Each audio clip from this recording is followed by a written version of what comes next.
Dans cette vidéo, je vais te parler d'une bourse d'études totalement financée, une bourse qui couvre toutes les dépenses. Il s'agit de la bourse d'études GKS du gouvernement de la Corée du Sud, une bourse tellement intéressante qui couvre toutes les dépenses, y compris les frais de voyage.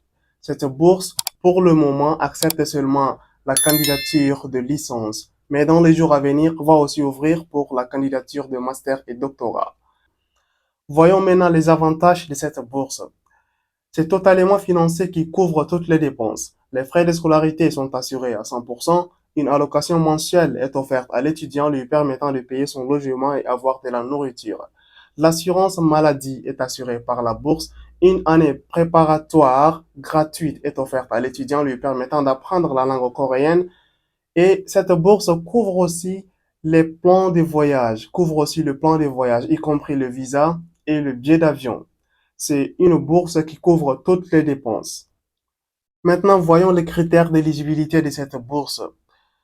D'abord, cette bourse n'exige pas d'avoir un certificat de langue, c'est-à-dire de la langue anglaise ou bien la langue coréenne, puisqu'elle offre une année préparatoire à l'étudiant. Cette bourse a une limite d'âge. L'âge du candidat ne doit pas dépasser 25 ans, c'est-à-dire c'est une bourse seulement pour la licence. C'est uniquement pour la licence. Il y a deux possibilités pour postuler à cette bourse, soit par l'ambassade, par la voie de l'ambassade de Corée dans votre pays, ou par la voie de l'université que vous avez choisie. Maintenant, voyons les documents demandés dans cette bourse. Une photo au format passeport, c'est-à-dire une photo au fond blanc, et la copie de votre passeport. C'est obligatoire d'avoir un passeport. Vos bulletins ou vos relevés de notes sont aussi demandés. L'acte de naissance ou bien une carte nationale ou le passeport de vos parents est aussi demandé pour prouver votre lien parenté. Donc, vous devez fournir soit l'acte de naissance, soit la carte nationale ou le passeport de vos parents pour prouver votre lien parenté. Une lettre de motivation, une lettre de recommandation, un certificat médical. Ce sont les documents demandés. Maintenant, je vais vous montrer la procédure étape par étape sur l'ordinateur, comment postuler à cette bourse-là. Voici la page principale du site internet de la bourse. Donc, vous pouvez traduire la page en français. Donc, vous venez ici, Select Live. Donc, vous cliquez et voici plusieurs langues. Donc, vous pouvez choisir la langue de votre choix, la langue qui vous semble mieux.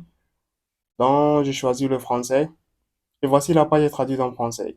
Maintenant, voyons les informations nécessaires rapidement ici. Donc, c'est la Bourse mondiale coréenne 2025 pour les diplômes de licence, c'est-à-dire pour la licence. Et tout est ouvert et accepte les candidatures. Donc, voici, vous pouvez voir les informations. Donc, la bourse accepte 280 étudiants internationaux. 280 étudiants internationaux. Donc voici, les candidats doivent s'adresser soit à l'ambassade coréenne dont ils sont citoyens par voie diplomatique, soit directement à l'une des universités désignées. Voie universitaire, c'est-à-dire voie diplomatique par l'ambassade ou bien la voie universitaire. Donc, ce sont les informations nécessaires, comme ça vous pouvez les voir attentivement. Donc ici, voici les documents auxquels nous pouvons faire la procédure, c'est-à-dire comment postuler.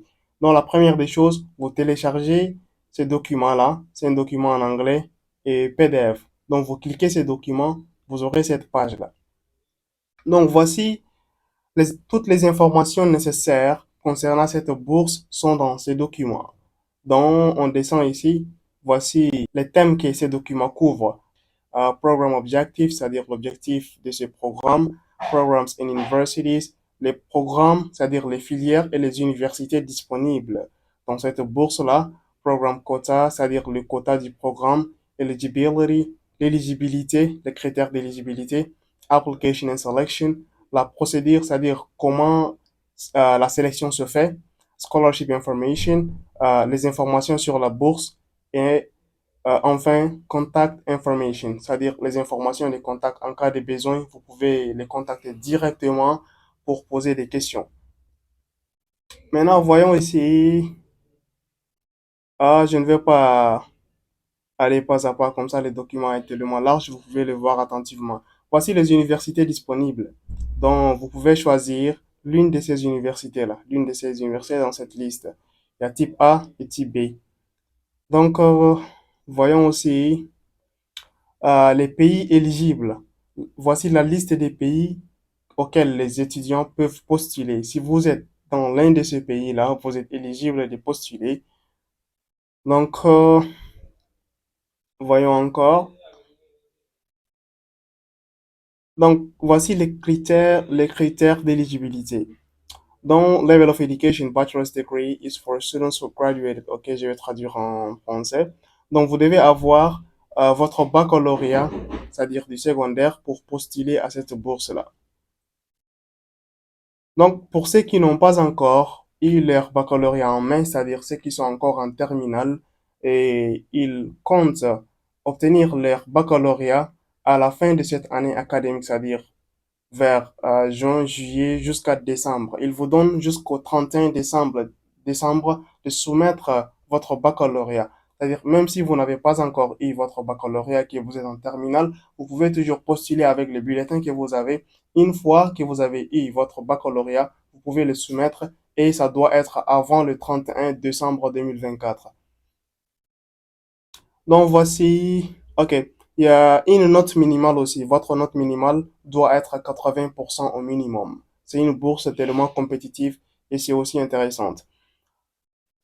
Maintenant, vous calculez votre moyenne générale du baccalauréat et ça doit être au moins 80%. Maintenant, la limite d'âge must be under 25 years of age. Ok, votre âge doit être absolument euh, moins de 25 ans. C'est-à-dire, vous êtes né après le 1er mars 2000, l'an 2000, après le 1er mars.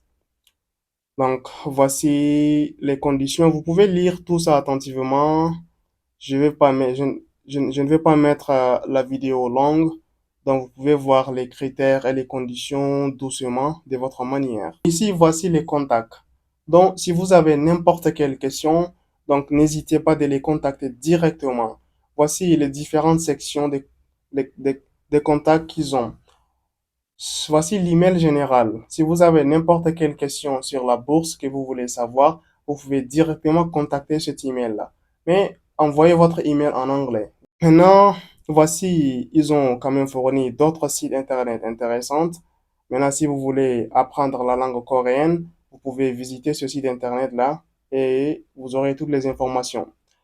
Maintenant, voici les problèmes des visas et immigration. Donc, vous pouvez aussi visiter directement le site internet de l'immigration du gouvernement de la Corée.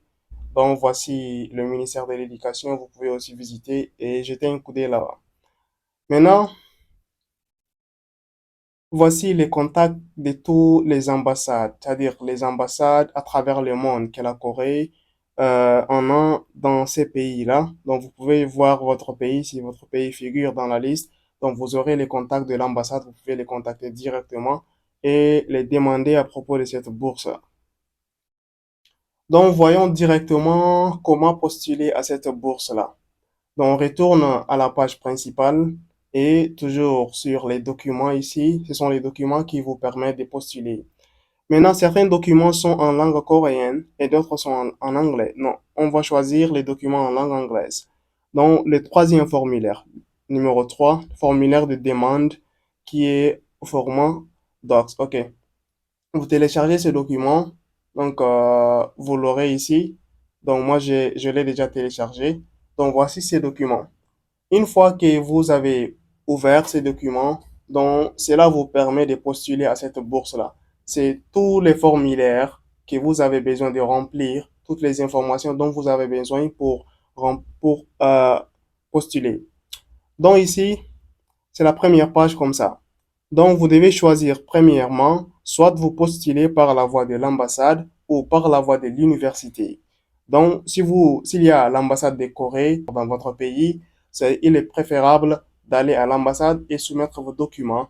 Dans le cas contraire, vous pouvez postuler à travers l'université et cela se fait à travers le mail principal de l'université. Donc vous contactez l'université et vous leur demandez, je vais postuler à cette bourse-là, à la bourse GKS du gouvernement de la Corée du Sud.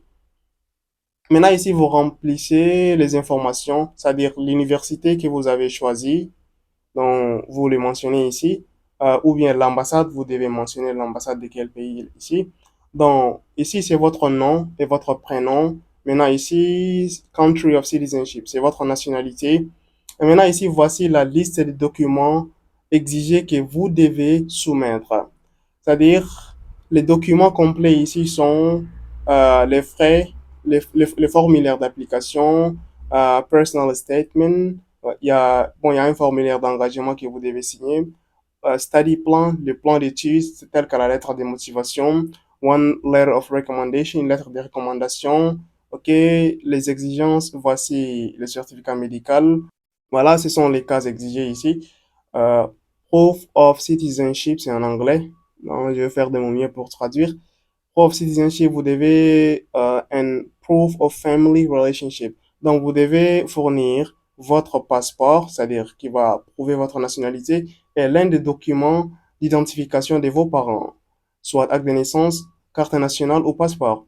High school, graduation certificate, c'est-à-dire vos certificats de baccalauréat, les relevés des notes, les bulletins, vous devez le fournir. Academic transcript, OK. Agreement, OK. Proof of Korean document, OK. Maintenant, vous devez fournir ces documents-là. Vous pouvez quand même les voir attentivement, OK. Donc, le formulaire suivant, c'est de remplir vos informations.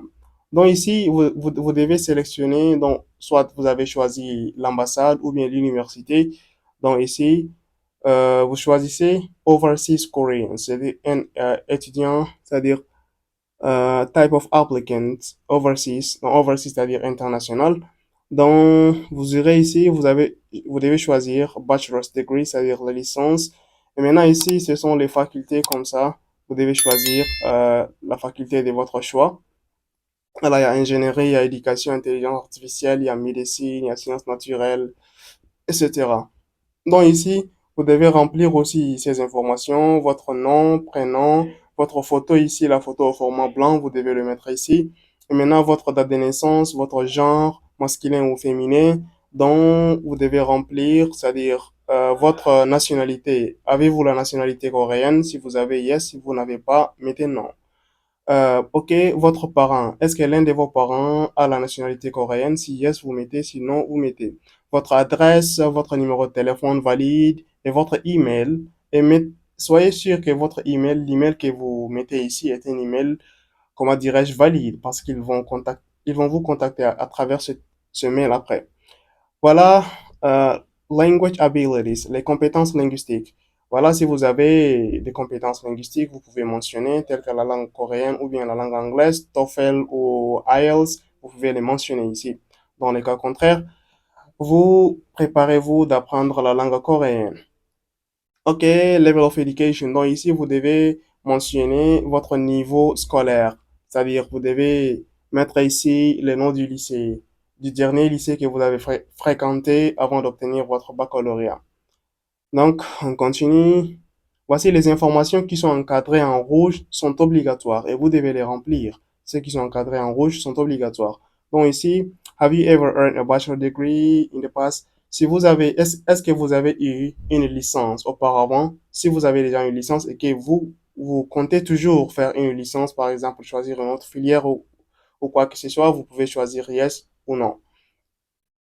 Donc ici, maintenant on continue. OK. Choice of university and department. Choix des universités et départements. Donc ici, si vous avez choisi de postuler par la voie de l'ambassade, donc vous écrivez le nom de l'ambassade, le nom de l'université que vous avez choisi, le département et la filière que vous avez choisi. Maintenant, si vous avez choisi à travers l'université, donc vous cochez ici que vous avez choisi à travers l'université, donc vous écrivez le nom de l'université et puis le département et puis la filière que vous avez choisi. Donc, on continue. OK. Voici, vous devez quand même signer ici pour confirmer que vous qui avez rempli ces formulaires-là, la date et puis votre signature. La signature doit être comment, au manuscrit. Donc, vous imprimez cette page et vous devez signer. Donc, form personal statement. Donc, ces formes est pour la lettre de motivation. Donc, ils ont de quelques questions ici. Donc, vous devez quand même construire quelques paragraphes, parler en quelques paragraphes pour montrer votre intérêt d'aller étudier en Corée du Sud. Dans la lettre de motivation, vous ont simplifié la tâche et ils ont souligné quelques phrases dont vous devez vous se servir de ça pour écrire la lettre de motivation. Donc, motivation with which you apply for this program. Donc, pourquoi vous avez choisi ce programme, educational background, votre éducation précédente, c'est-à-dire le lycée et puis avant le lycée. Donc, significant experience you had, persons or events that have had significant influence on your extra. OK. Ici, il parle des expériences que vous avez, les expériences que vous avez, vous pouvez toujours les mentionner. Si vous avez fait des activités, extra-activités, des clubs, vous avez fait, comment dire, des services communautaires, ou bien vous avez, comment dirais-je, des expériences de travail, vous devez toujours les mentionner ici. Dans Plan of Study, donc ici c'est votre plan d'études. Donc vous devez ici mentionner en anglais ou en coréen. C'est-à-dire tous ces formulaires-là doivent être remplis uniquement en anglais ou en langue coréenne. Donc on continue ici. Dès que vous avez fini, vous devez signer et mentionner la date. Voici la lettre de recommandation. Ils vous ont donné un formulaire, vous imprimez ces formulaires-là et vous l'apportez à votre institution, c'est-à-dire à votre lycée, c'est-à-dire soit à l'administration ou un enseignant doit mentionner ici, comment dirais-je, doit vous recommander à l'université. Donc voici finalement euh, leurs conditions. Vous devez accepter toutes leurs conditions. Donc, après avoir accepté leurs conditions, voici, j'ai toujours les conditions qui continuent. Vous devez signer ici et écrire la date. Ici, Personal Medical Assessment. Vous devez confirmer toutes ces questions-là, que vous avez cette maladie-là ou non. Et cela ne se fait pas seulement par vous. Donc, comme vous êtes encore sur le plan de postuler, vous pouvez simplement remplir parce que vous connaissez votre santé. Euh, vous pouvez remplir yes ou non, mais après avoir été retenu à la bourse, ils vont vous orienter dans l'un de leurs, comment dirais-je, dans leurs institutions médicales euh, partenaires pour que vous irez faire les tests. Donc, après avoir fini, vous écrivez la date et votre nom et votre signature.